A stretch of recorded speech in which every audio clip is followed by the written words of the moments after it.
कार्तिक मास कथा अध्याय 1। नैमिषारण्य तीर्थ में श्री सूत जी महाराज 88,000 सोनकादिक ऋषियों से बोले, अब मैं आपके सामने कार्तिक महात्म की श्रेष्ठ कथा कहता हूँ, जिसे सुनकर मनुष्य सब प्रकार के पापों से छूटकर बैकुंठ को प्राप्त कर लेता है। सूत जी ने कहा, श्री कृष्ण जी से आज्ञा लेकर नारद जी के चले जाने पर सत्यभामा प्रसन्न होकर श्री कृष्ण से बोली, हे नाथ, मेरा जीवन सफल हो गया। मेरे माता पिता भी धन्य हैं, जो आपकी 16,000 रानियों में मैं अत्यधिक प्यारी हुई।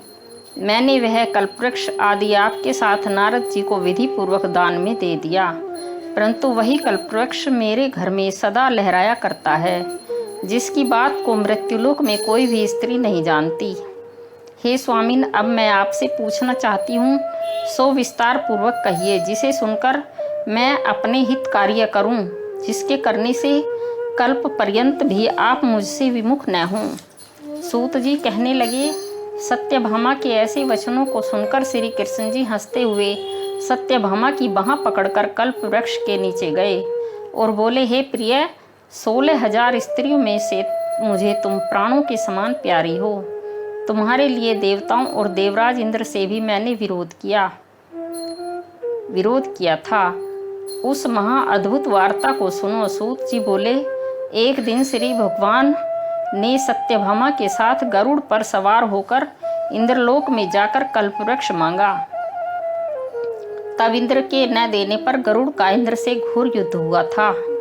हे प्रिय, जब तुम्हें हर चीज दे सकता हूँ, हर एक कार्य पूरा कर सकता हूँ, तो क्या तुम्हारे आश्चर्यजनक प्रश्न का उत्तर न दूंगा?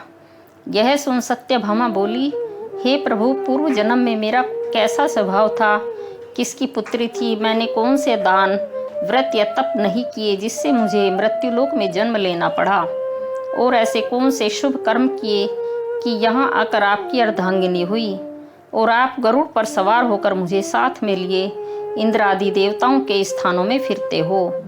तब भगवान बोले, हे कांते, तुम पूर्व जन्म में किसकी पुत्री थी, कौन से पुण्य और व्रत आदि तथा शुभ कार्य तुमने किए थे, वह सब कहता हूँ। पूर्व समय में सतयुग के अंत में मायापुरी में अत्रि गोत्र में वेदों और यज्ञों का जानने वाला देव शर्मा नाम का ब्राह्मण रहता था। वह रोज अतिथियों की सेवा, हवन और सूर्य भगवान की पूजा किया करता था, इसलिए सूर्य की तरह तेजस्वी था। उस ब्राह्मण के बुढ़ापे में एक गुणवती नाम की कन्या हुई, जिसका विवाह उस पुत्रहीन ब्राह्मण ने अपने चंद्र नाम के शिष्य के साथ कर दिया और वे दोनों पिता पुत्र की तरह रहने लगे।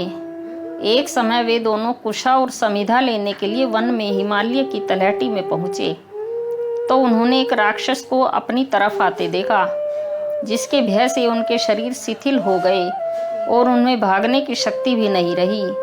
तब राक्षस ने दोनों को मार डाला। उनके धर्मात्मा होने के कारण मेरे पार्षद उनको बैकुंठ में ले गए, क्योंकि उन्होंने आजीवन सूर्य की पूजा की थी, इसलिए मैं दोनों पर अति प्रसन्न हुआ। जब वह दोनों विमान पर चढ़े हुए सूर्य के समान तेजस्वी रूपवान चंदन और माला धारण किए हुए बैकुंठ में आए, तब मेरे पास दिव्य भोगों के भोग भोगने लगे। बोलो विष्णु भगवान की जय।